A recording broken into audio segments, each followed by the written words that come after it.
The most famous story in business history is that Blockbuster failed because they laughed Netflix out of the room in the year 2000. It is a perfect morality tale, and it is almost entirely wrong. Dallas, Texas.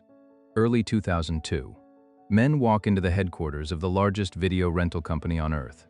9,000 stores, $6 billion a year in revenue. Reed Hastings and Mark Randolph are not that kind of company. Their business loses money every year it has existed, and it has 300,000 subscribers, most of whom mail DVDs back and forth through the postal service. They sit across from John Antioco, the chief executive of Blockbuster, and they name their price, $50 million. The room does not go quiet out of respect. Mark Randolph would later say Blockbuster's team laughed them out of it. 10 years later, almost to the month, Blockbuster filed for bankruptcy with $930 million in debt it could not pay. Netflix had 16.9 million subscribers and zero debt.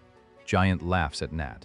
Nat eats giant, and the man who ran Blockbuster during the years it actually mattered has spent the rest of his career trying to explain why. Here is what that story leaves out. The real moment Blockbuster died was not in that meeting in Dallas.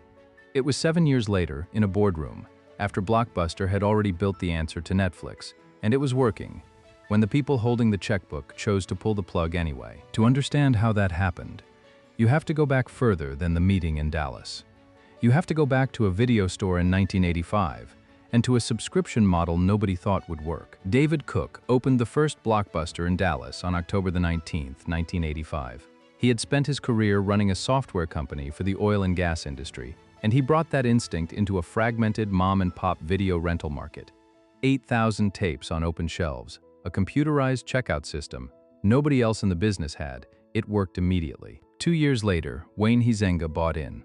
Huizenga had co-founded Waste Management, and he understood scale the way David Cook understood inventory.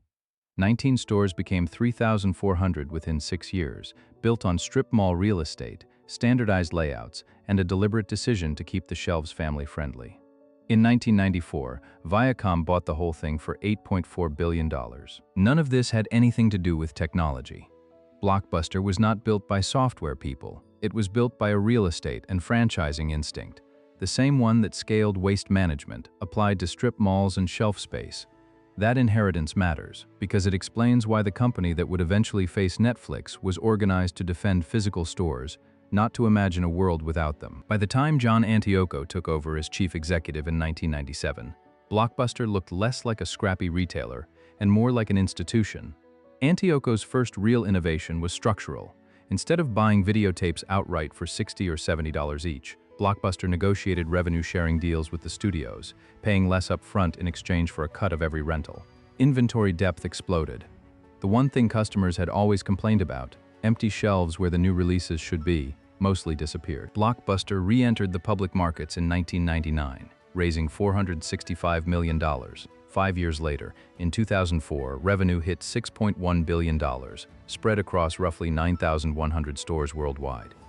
It was, by every visible measure, the peak of a business that had figured out how to dominate a category. Buried inside that peak was a number that would define everything that came next. Late fees, formerly called extended viewing fees in Blockbuster's own filings, brought in an estimated $400 to $450 million a year in revenue, and somewhere between $250 and $300 million in operating income. That is roughly 7 to 8% of total revenue, but a much larger share of actual profit. Late fees were not a nuisance line item. They were load-bearing. They were also, by a wide margin, the single most hated thing about renting from Blockbuster. While Blockbuster was building an empire on that structural tension, a much smaller company was quietly solving the exact problem that tension created. Netflix was incorporated in Delaware in August of 1997, founded by Reed Hastings and Mark Randolph after a series of commutes along Highway 17 between Santa Cruz and Silicon Valley. The company launched a per-title DVD rental website in April of the following year, and it struggled, the way most per-rental businesses struggle, with customers who rent once and vanish. In September of 1999, the company tried something different, a flat monthly fee, no due dates, and critically, no late fees at all. Mitch Lowe, a founding Netflix executive, later described how the model came together in a matter of months, built around a queue that let subscribers hold several movies at once and return them whenever they finished, receiving the next one automatically. By January of 2000, the data showed something sustainable. Customers were watching 6 to 7 DVDs a month. Hastings made the call to kill the old parental model entirely and bet the company on subscriptions. It is worth pausing here on a story you have probably already heard, because there is a very good chance it isn't true. Reed Hastings is told more than once a version of how Netflix began. A late fee on a rented copy of Apollo 13, $40 he was too embarrassed to mention to his wife.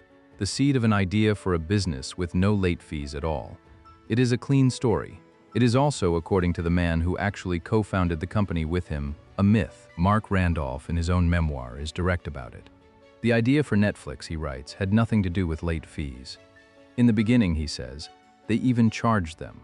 Randolph has called origin stories like this one constructs, a way of condensing a messy, uncertain process into a single clean sentence.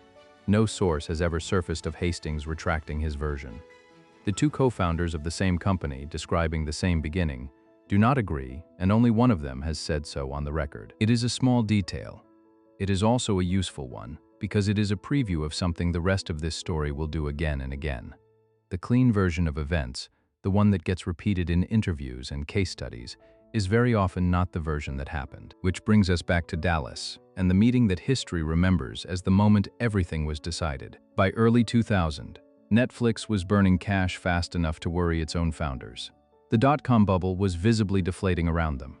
Hastings and Randolph flew to Blockbuster's headquarters and pitched John Antioco on buying the company outright for $50 million. Both founders described the meeting in detail in their respective books. A former Blockbuster executive, speaking to a reporter years later, independently confirmed that the offer existed and that Blockbuster passed on it more than once. Here is where the story gets interesting, because Antioco himself disagrees. In 2022, through a public relations representative, he posted that he was not meaningfully part of that meeting, that he only stopped by to greet the guests, and that no serious acquisition talks took place. It is a striking claim, made more than 2 decades after the fact, and it sits in direct contradiction to 2 separate, detailed first-person accounts and a third party's independent confirmation. Set the disagreement over Antioco's memory aside for a moment and look at the decision itself, because by the numbers available at the time, turning Netflix down was not obviously foolish. Netflix had roughly 300,000 subscribers. Blockbuster had over 8,000 stores and billions in annual revenue. The number of households that actually owned a DVD player in the United States was still only in the tens of millions. Netflix's entire model depended on the reliability of the postal service, a dependency that would have made plenty of analysts nervous. Rejecting a money-losing mail-order startup in the year 2000 was a defensible bet. What Antioco did next was not the move of a company that had given up. It was the move of a company that had been paying attention. 4 years after that Dallas meeting in August of 2004, Blockbuster finally launched its own online DVD by-mail service, Blockbuster Online. Netflix's own annual filing that year acknowledged the new competition directly, noting that Blockbuster had become aggressive on price. 4 months later, on December the 14th, 2004, Blockbuster announced something far more dramatic: the end of late fees, effective New Year's Day. It was an admission, in effect, that Netflix's core pitch, no due dates, no fees, had become impossible to ignore. And it came at a real cost. Blockbuster's own filings acknowledged it was walking away from $400 to $450 million a year in revenue, and the disproportionate profit that came with it.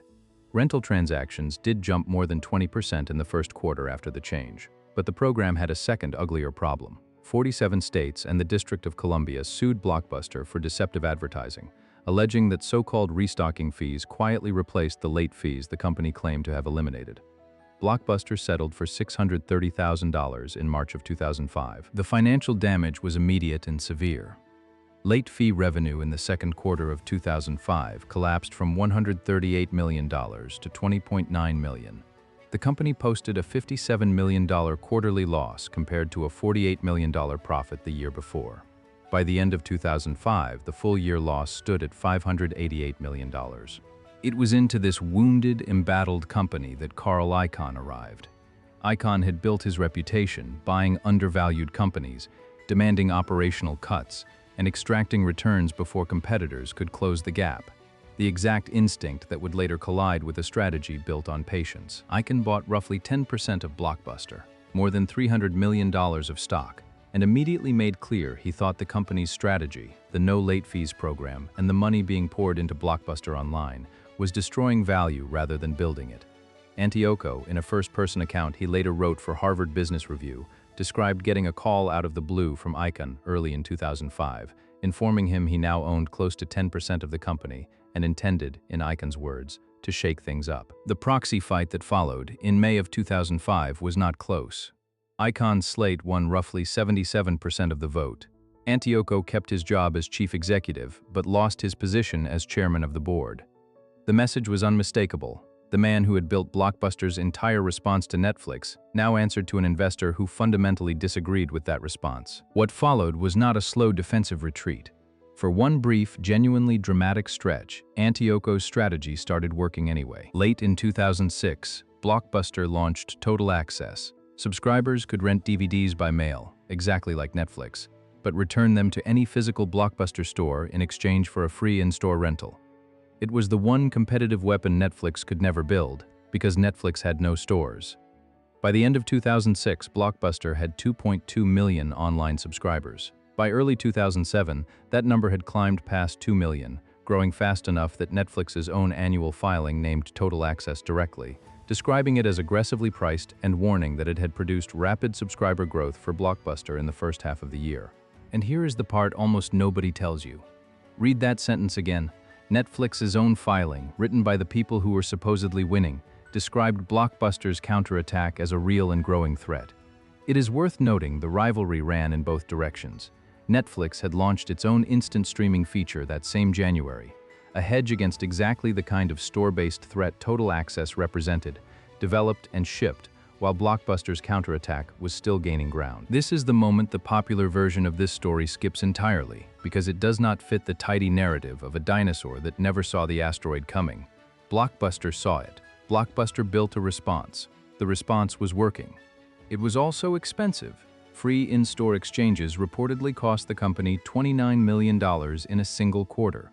Average revenue per Total Access customer ran around $12 against an $18 monthly plan cost. The program was growing the subscriber base and losing money doing it. The exact kind of trade-off that requires patience from the people holding the checkbook. The people holding the checkbook did not have patience. In the second half of 2007, the Icahn-controlled board pushed through a strategic reversal, cutting marketing spend on Total Access and raising its prices.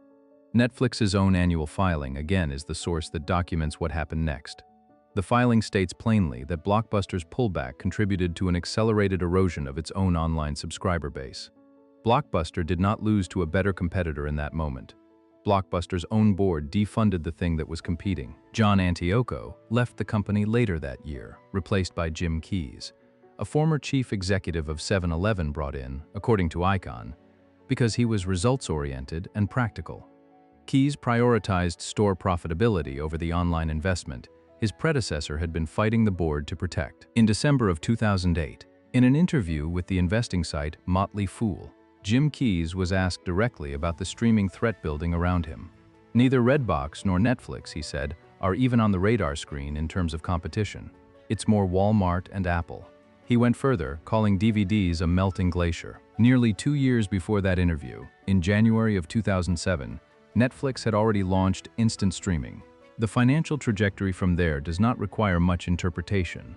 Blockbuster's revenue fell from $6.1 billion at its 2004 peak to $5.5 billion by 2006, then to $4.1 billion by 2009, alongside a shrinking store count. Netflix's revenue moved in the opposite direction, from $272 million in 2003 to $1.67 billion in 2009, with net income growing 40% year over year. By the fourth quarter of 2009, 48% of Netflix subscribers were streaming for more than 15 minutes a quarter, up from 28% the year before. The pivot had taken hold. Carl Icahn resigned from Blockbuster's board in January of 2010, selling roughly 14 million shares as the stock hit a 25-cent 52-week low. His total loss on the position is estimated at more than $300 million.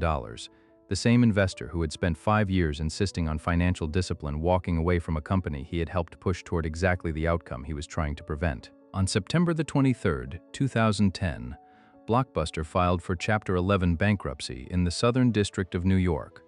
The filing listed roughly $930 million in debt, split between senior secured notes and senior subordinated notes, and secured $125 million in emergency financing just to keep operating through the process.